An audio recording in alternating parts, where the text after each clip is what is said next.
او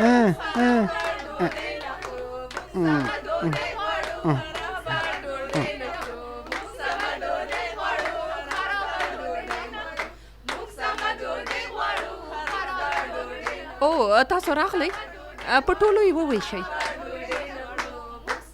اوس به وګورو چې دا مني او که نه یې مني.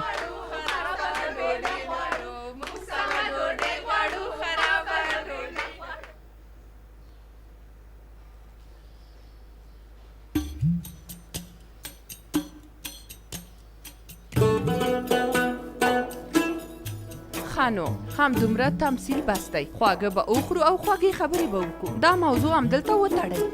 تاسو باغلاوه وخورئ او بیرته خپلو کارونو ته ورسېږئ. زه خپله مهرباني په تاسو باندې کوم. دا تېروتنو مو نادیده نیسم. خبره خلاصه. پام کوه دا کارونه پرېږده. هر کار چې زړه وي هماغه دې وکړي. ته د دې پروا مه کوه. څومره دې چې زړه کېږي ویې خوره. تازه او ګرمې دي. هم دا اوس پخه شوي. شربت یې هم ورته همدا اوس اچوي. که اوس هغه وخورې بیا مجبوره چې تل بد خونده خواړه وخورې. هیله کوم وایسکمه. خانو صبر کوم.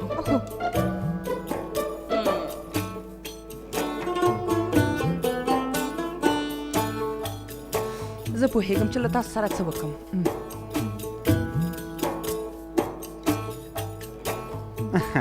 دا چې اوس دا څوک نه خوري نو باید زه یې وخورم.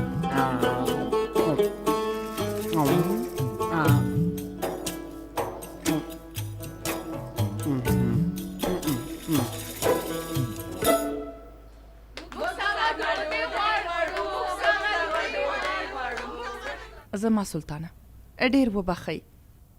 د هغې مېرمن سنان سزا نه ده خلاصه شوې. موږ وایو چې بیرته خپلې کوټې ته ولیږو. هر څنګه چې نوي ښوونکې ده که بیرته خپلې کوټې ته لاړه شي ښه به وي. یعنې چې هلته ما رامانته ناسته بیا یې څه کړي دي؟ داسې ووایئ چې څه کارونه یې نه دي کړي. په 2 ورځو کې د هغه ځای نظم له منځه وړی.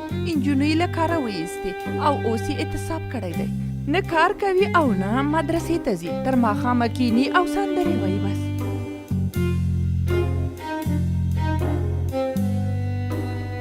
د څه لپاره؟ وایي چې نوی اشپز بې خونده خواړه چمتو کوي. وایي توشکې زړې شوي دي او نورې خبرې. ځینې وختونه دا خبرې کولې خو نه پوهېدم چې خبره تر دې ځایه رسېږي. ټولې د هغې ښوونکې له لاسه دي. ډېر ښه. ښه نو ستا پان خواړه څنګه دي؟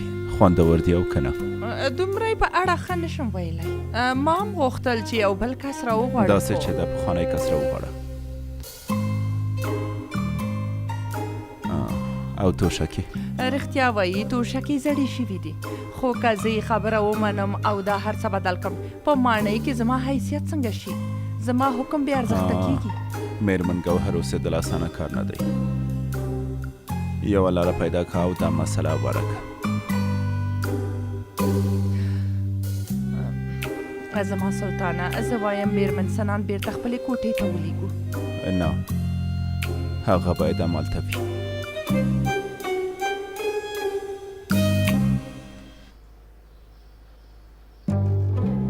آشپز بدلیږي. خو د دې لپاره نه چې تاسو یې غواړئ. ما له مخکې نه م غوښتل چې بدل یې کړم. ښه نو هر څه چې وي بدلېږي که نه؟ بدلوم یې.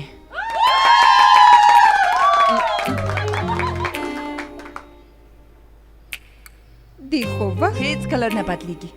د خوب وخت نه بدلېږي. مېرمن ګوهر موږ ماشومان نه یو. هر څوک هر وخت چې وغواړي باید ویده شي. ومې ویل چې نه کېږي. زه د هر چا په زړه شمه بلولی او ګلولی نه شم. اسراف کېږي. خطر هم لري. منه مې.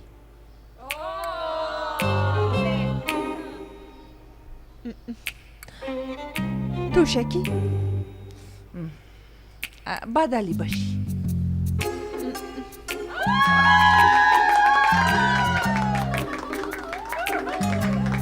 د ویښېدو وخت مېرمن سنان په خپلو مغزو دومره فشار مه راوړه. سهار لمونځ ته باید ټول راویښ شي. تل همداسې وو او تل به همداسې وي.